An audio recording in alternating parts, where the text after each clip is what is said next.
Deus foi o pastor de duas congregações. E a primeira congregação que Deus pastoreou, ela tinha 2 membros só: Adão e Eva. Era a igreja perfeita. Era a congregação perfeita. Tinha tudo para dar certo. Amém? Por quê? Porque esses 2 únicos membros dessa congregação não tinham um passado de pecado para se lembrar. Eles não tinham uma família desestruturada da qual eles vieram. Eles não tinham problemas, emocionais. Eles não tinham traumas. Não, eles foram criados à imagem e semelhança de Deus, ambos. E eram marido e mulher. Então não tem que ter briga nessa igreja, amém? É marido e mulher, nessa igreja não vai ter briga. E Deus é o pastor dessa igreja. Então Deus vinha pregar nessa igreja, Ele vinha fazer visita nessa igreja todo dia para esses 2 membros. Tinha culto todo dia nessa igreja. Não precisava pagar aluguel do templo. O ministério de louvor dessa igreja eram os anjos do céu que cantavam. Não precisava devolver o dízimo nem a oferta. Era uma igreja perfeita. Mas, no dia que veio o primeiro visitante no culto dessa igreja, o visitante fez os membros da igreja pecar. O visitante chegou e uma conversinha mole no ouvido de Eva convenceu ela a pecar, e ela convenceu o seu marido também, e aí acabou a congregação, que Deus teve que excluir os 2. Mais para frente, Deus pastoreou uma outra congregação. Essa congregação, diferentemente da primeira congregação lá no Éden, ela tinha 600.000 homens, sem contar mulher e criança. Já é uma congregação maior. Êxodo capítulo 12, versículo 37. Vamos lá comigo, rapidinho. Assim partiram os filhos de Israel de Ramsés para Sucote, cerca de 600.000 a pé, somente de homens, sem contar mulheres e crianças. Então, Deus assumiu uma congregação, Ele foi lá pastorear essa congregação de 600.000 homens caminhando a pé pelo deserto, sem contar as mulheres, crianças e os gados. E Ele falou: eu vou cuidar desse povo, vou pastorear esse povo. Mas como é um povo maior, Deus chamou para trabalhar com Ele um pastor auxiliar. Deus era o pastor presidente e Ele chamou um pastor auxiliar, que era Moisés. Só que esse povo que Deus resolveu pastorear, essa congregação que Deus resolveu pastorear, levou 40 anos para atravessar um caminho que durava 40 dias. E nesses 40 anos Deus teve muito problema, e o pastor auxiliar que Deus chamou então, esse pastor auxiliar, que era para ser o exemplo do povo, que era para ser aquele que conduzia o povo e dava, exemplo para o povo de como se comportar com Deus. Um dia Deus mandou ele tocar na rocha para sair água, porque o povo estava com sede. Ele largou uma pancada na rocha, porque estava nervoso. Esse povo, não contente, Deus resolveu dar para eles um conjunto de doutrina. Falou assim: eu vou dar para vocês um conjunto de doutrinas. Eu vou escrever para vocês como é que vocês vão se comportar aqui na nossa igreja, na nossa congregação. Nós vamos fazer uma classe de discipulado aqui, e Moisés vai lecionar nessa classe, e eu vou passar para ele o que ele tem que passar para vocês. E aí Moisés subiu no monte e foi lá para receber de Deus o conjunto de doutrinas que Deus queria passar para a sua igreja. E quando Moisés desceu para passar esse conjunto de doutrinas para o povo, ele chega lá e o povo estava fazendo uma festa. povo tinha construído um bezerro de ouro e estava adorando esse bezerro de ouro. E aí o pastor auxiliar quebrou as tábuas que era o conjunto de doutrina que Deus tinha dado. E mais, ele juntou com os outros irmãos lá, e naquele dia, o pastor auxiliar matou 3.000 homens do meio do povo. Se você quer conferir isso, vai lá em Êxodo 32, versículo 27 e 28. Moisés, num dia só, junto com alguns outros que ele reuniu lá, matou 3.000, que era o povo que estava fazendo bagunça. Era o povo que estava dando problema para a igreja. E obviamente que essa igreja também, que essa congregação também tinha alguns problemas. E essa congregação, esses irmãos, essa igreja acabou sendo preso, se tornaram escravos lá na Babilônia. E aí você conhece o resto da história. Você pode pensar assim, isso tudo é muito engraçado, né? A gente pensa dessa maneira, se a gente observa a história desse ponto de vista, parece uma história muito, talvez até cômica, né? E a gente pensa assim, nem Deus deu conta do povo. Nem Deus deu conta do povo. E aí eu fico pensando, né? Deus não deu conta desse povo. E aí ele chama uns caras igual eu, assim. E aí você pensa no problema que a gente entrou, né? Que se Deus não deu conta do povo dele, imagina a gente. Mas não tem nada de engraçado nessa história. Não tem nada de cômico nessa história. Na verdade, essa história não é a história do povo de Israel apenas. Essa história é a minha história e a sua história. Essa história é a história da humanidade, a qual Deus quer cuidar, Deus quer amar, Deus quer trazer para si, mas a nossa pecaminosidade, a nossa carne, o nosso ímpeto nos afasta de Deus. E Deus continua insistindo em cuidar de nós. Tanto que Ele envia Jesus, para que Jesus agora seja um novo pastor, de um novo povo.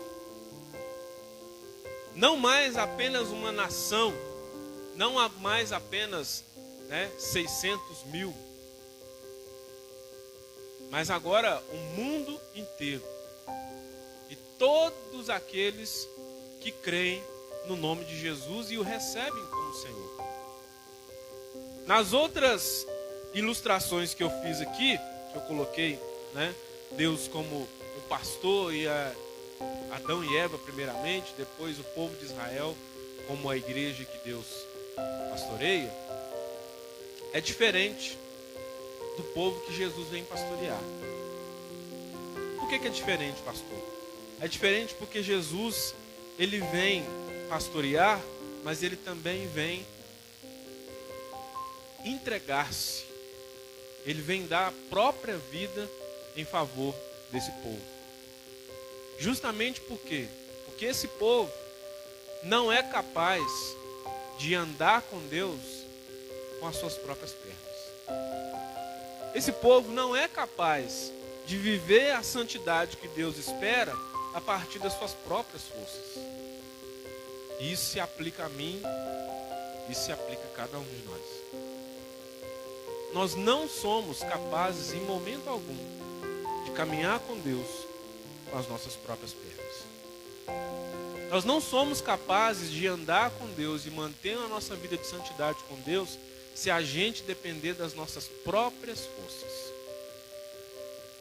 E é por isso que Jesus vem, e Jesus não somente ama esse povo, não somente quer cuidar desse povo, mas ele dá a sua vida como sacrifício para que esse povo seja remido.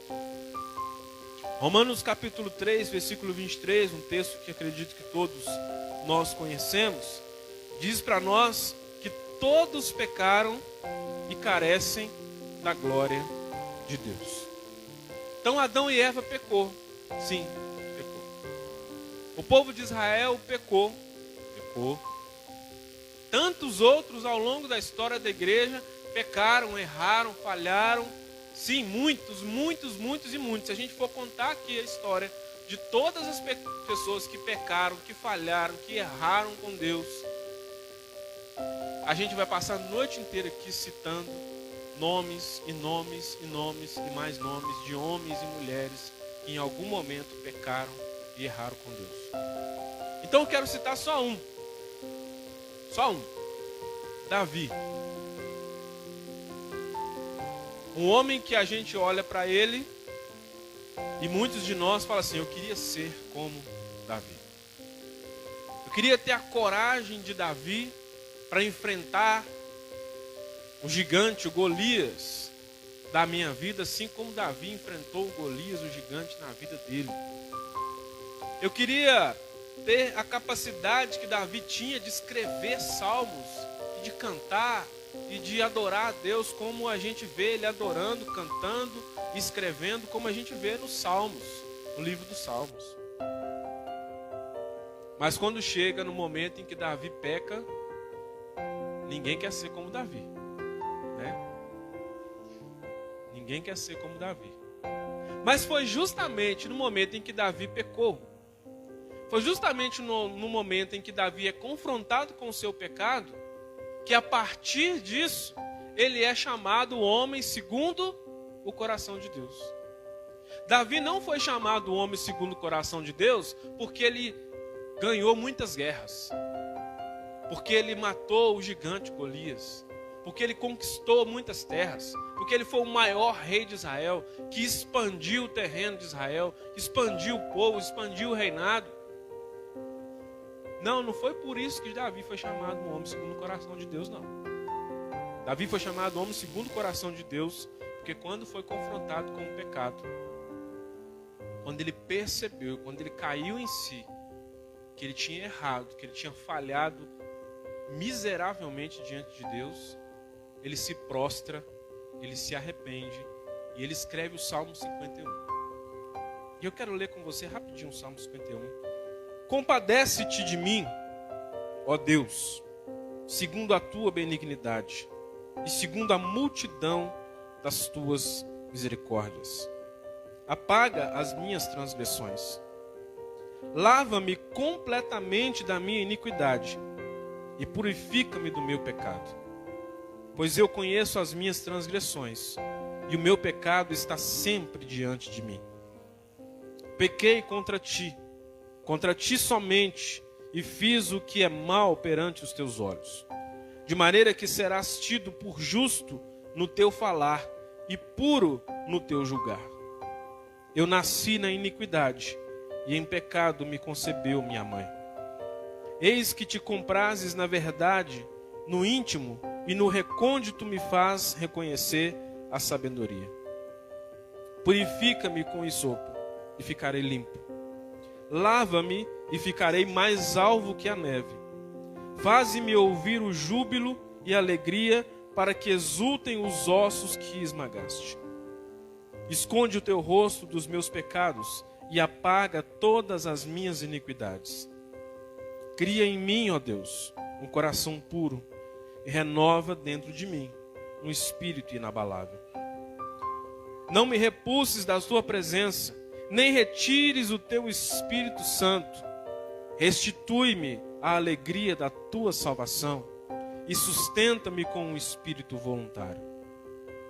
Então ensinarei aos transgressores os teus caminhos, e os pecadores se converterão a ti. Livrai-me dos crimes de sangue, ó Deus, da minha salvação.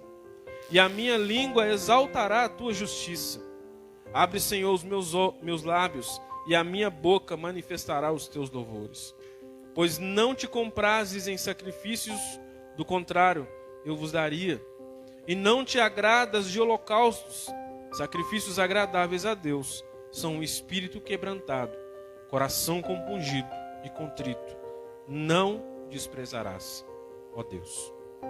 Faze-me a Sião, segundo a tua bondade, edifica os muros de Jerusalém, então te agradarás dos seus sacrifícios de justiça, dos holocaustos, das ofertas queimadas, sobre o teu altar se oferecerão novilhos.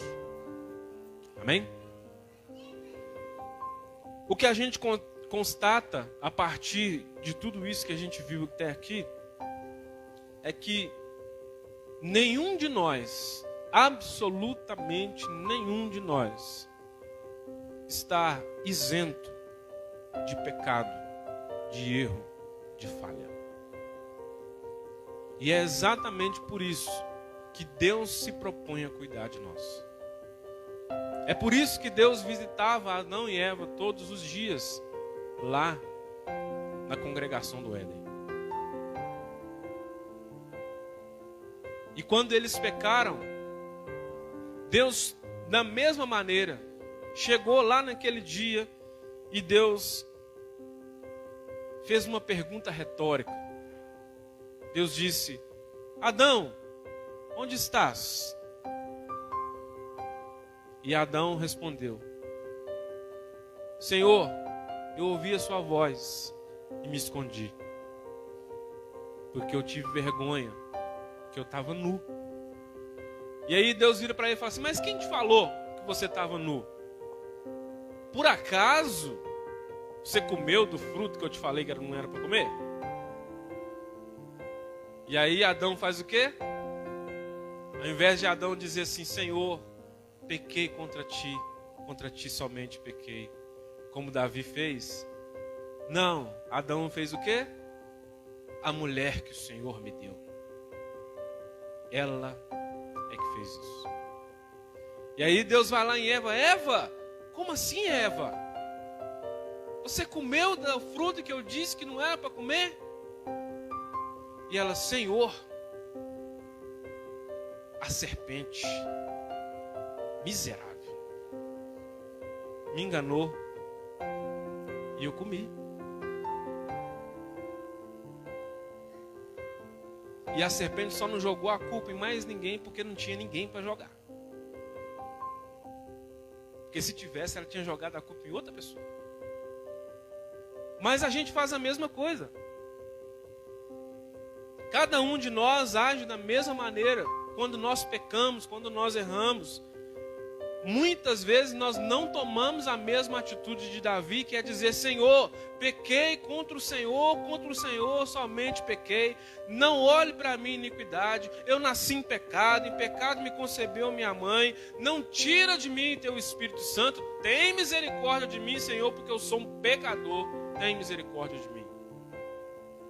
Não são assim, muitas vezes, as nossas orações. Muitas vezes as nossas orações é: Senhor, tira o fulano de tal do meu caminho, porque está me atrapalhando. Senhor, abençoa lá o fulano de tal, porque ele está me dando problema. Senhor, muda o coração da ciclana lá, porque ela está me atrapalhando. A gente transfere a responsabilidade. A gente não reconhece que somos nós que estamos errando. Que Deus é o bom pastor que dá a vida pelas suas ovelhas. Que Ele está lutando pela sua igreja, pela sua congregação. Ele está tentando pastorear esse povo. Ele está tentando pregar para esse povo. Ele está tentando ensinar esse povo. Mas esse povo é rebelde. E esse povo, eu estou incluído nele. Porque quando a gente olha para o povo de Israel, quando a gente olha para Adão e Eva, quando a gente olha para tantos e tantos outros, como eu citei aqui, a gente geralmente pensa: se eu tivesse lá, eu não tinha feito isso. Se eu tivesse lá, eu tinha feito diferente. Eu, no lugar de Moisés, eu ia ser um pastorzão. Eu ia dar conta daquele povão todo lá. Ia pôr tudo na linha. Ia chamar cada um deles no gabinete pastoral. Não, a gente cometeria os mesmos erros. Talvez piores. Porque, como eu disse aqui, Romanos 3:23 vai dizer para nós: todos pecaram e carecem da glória de Deus. Todos aqui é todos mesmo. Eu, você. Romanos 3 ainda, versículo 10 diz: como está escrito, não há um justo, nenhum sequer. Salmo 14, verso 3, diz assim: desviaram-se todos, juntamente se fizeram imundos, não há quem faça o bem, não há sequer um. Salmo 53, versículo 3 também diz: desviaram-se todos, juntamente se fizeram imundos, não há quem faça o bem, não há nenhum sequer. Eclesiastes 7:20: na verdade que não há homem justo sobre a terra que faça o bem e que nunca peque. E uma outra pancada de tantos outros versículos que vão dizer para mim, que vão confrontar a minha vida e talvez a sua vida também, vai dizer para nós: nós não somos justos, nós somos pecadores, nós precisamos da graça de Deus. Deus é um pastorzão, Deus está cuidando de nós, Deus está fazendo das tripas coração para nos salvar. Mas a gente muitas vezes se comporta como o povo de Israel, um povo rebelde, que não ouve o seu Deus, que não obedece o seu Deus, que faz lambança o tempo todo. E Deus precisa ficar indo atrás de nós e consertando. Essa é uma realidade, irmãos, que não é saborosa. A grande verdade é essa. Não é gostoso a gente ouvir isso, é?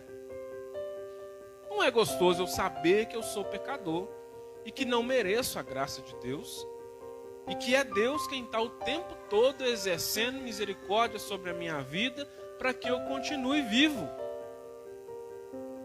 Que a Bíblia vai dizer para nós que as misericórdias do Senhor são a causa de não sermos o quê? Consumidos. É por causa da misericórdia de Deus, por causa da graça de Deus, por causa do amor de Deus, que nós ainda estamos vivos. Então Deus faz questão de nos mostrar o nosso problema. Deus faz questão de provar para mim e para você que o nosso problema muitas vezes somos nós mesmos. Deus faz questão de mostrar para nós que tudo que podia ser feito, tudo que era necessário ser feito, Ele fez. E é isso que Jesus declara lá na cruz. Nos últimos minutos, nos últimos momentos de vida de Jesus na cruz, Ele diz: está consumado. O que significa estar consumado? Jesus está dizendo assim: olha, não há nada mais a ser feito. Não precisa de mais nada a ser feito. Tudo que poderia ser feito para salvar a humanidade termina aqui. Eu estou fazendo, eu estou concluindo toda a obra. Está consumado o plano de salvação. Aquilo que Deus começou antes da criação do mundo, Jesus concluiu na cruz e disse: está feito. A questão agora é: nós entendemos isso, nós aceitamos isso e nós vivemos em função disso? Que, como a gente percebeu aqui, toda a história da nossa relação com Deus é a gente que erra. É o ser humano que falha. Deus nunca falhou. Deus nunca errou. Deus nunca faltou. Deus nunca decepcionou. É a gente que falha. É a gente que erra. É é a gente que decepciona. É a gente que toma as decisões erradas, na hora errada, do jeito errado. Mas quer saber uma notícia boa? Quer saber uma notícia maravilhosa? Deus não desiste de nós. Amém? Deus não desiste de nós. Ele continua nos amando. Ele continua cuidando de nós. Ele continua querendo ser o nosso pastor. Ele continua querendo cuidar do seu povo, do seu rebanho. Ele continua querendo nos alimentar, nos suprir, nos dar tudo aquilo que a gente precisa. Ele continua querendo fazer e continua fazendo por nós. E eu repito, o problema é que nós muitas vezes não reconhecemos isso. A gente precisa tomar algumas cajadadas, como Davi tomou naquele dia, em que o profeta Natan o confrontou, para que a gente acorde. Porque Davi, mesmo depois de ter pecado, voltando em Davi um pouquinho, ele ainda não tinha percebido que o problema era ele. Ele ainda não tinha se tocado que era ele que estava errado na história.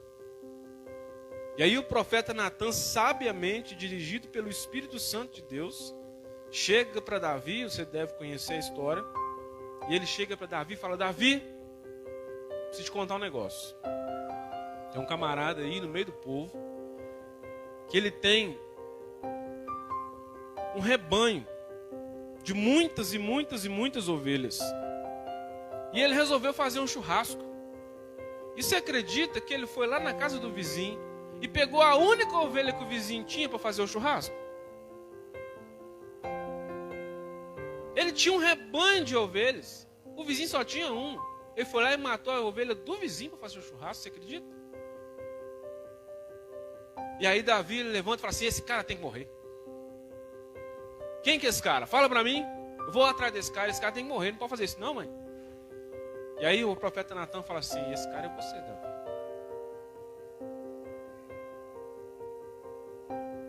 Esse cara é você. E é aí que o Espírito Santo dá um estalo nele e fala: Senhor, tem misericórdia de mim.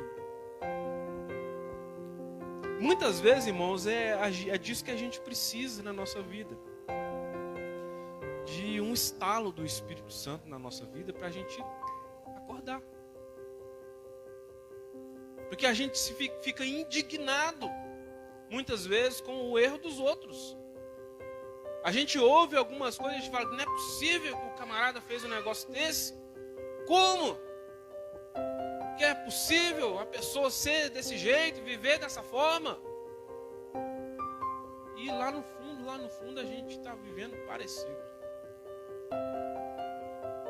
Parecido. Se não igual, se não pior. E é por isso que a gente precisa tanto do Espírito Santo de Deus. É por isso que a gente precisa tanto orar e pedir a Deus perdão todos os dias da nossa vida e falar: Senhor, tem misericórdia de mim. E como diz o Salmo 139, Senhor, sonda-me o meu coração e vê se há em mim algum caminho mau e guia-me pelas veredas da tua justiça. Porque às vezes a gente precisa que o Senhor nos sonde. Às vezes a gente precisa que o Senhor nos confronte e que o Senhor nos mostre os nossos caminhos maus para que a gente se arrependa, para que a gente diga: Senhor, tenha misericórdia de mim. A gente olha a história dos outros e fala: não, essa história do fulano de tal, essa história do povo tal, o povo de Israel, Adão e Eva, Judas o traidor. Não é a minha história. Mas não é verdade. É a minha história também. É a nossa história. É a história daqueles que pecaram e que foram destituídos da glória de Deus. É a história daqueles que precisam ardentemente da graça de Deus, que precisam urgentemente colocar suas vidas aos pés do Senhor, no altar do Senhor, e dizer: Senhor, me limpa e purifica, me santifica, me perdoa, me ajuda. Porque se não for assim, a gente acaba vivendo uma vida cega, a gente acaba vivendo uma vida em que a gente pensa, acredita que está caminhando do jeitinho certo, da maneira certa, mas na verdade a gente está só enganando a gente mesmo. E eu tenho que dizer para você, nada deixa mais feliz o nosso inimigo do que saber que a gente está vivendo enganado. Nada deixa mais feliz o inimigo das nossas almas de fazer a gente acreditar que do jeito que está bom, do jeito que está bom. Do jeito que a gente está vivendo está ótimo, está maravilhoso. Vamos continuar assim, empurrando com a barriga, do jeito que dá, e que Deus está feliz, Deus não está ligando para nós. Vamos continuar vivendo do jeito que está. Nada deixa o nosso inimigo mais feliz, porque é isso que ele quer, que você acredite que está bom do jeito que está, que a sua vida está ok do jeito que está, que você não precisa melhorar nada, que você não precisa pedir perdão por nada, que você não precisa consertar nada, que você não precisa tomar atitude nenhuma, que você não precisa rever pensamento nenhum, sentimento nenhum, que está tudo certo. Você está igual Davi, né? Lá no palácio, acreditando que está tudo legal, até que o Espírito Santo nos confronte. A nossa palavra hoje é essa, para que Deus tenha misericórdia de nós, porque Ele é o nosso pastor, e Ele está cuidando de nós. A vontade dEle é que nós sejamos um povo feliz, abençoado, salvo, frutífero, que frutifica, que produz, que abençoa, sob a direção do Espírito Santo dele.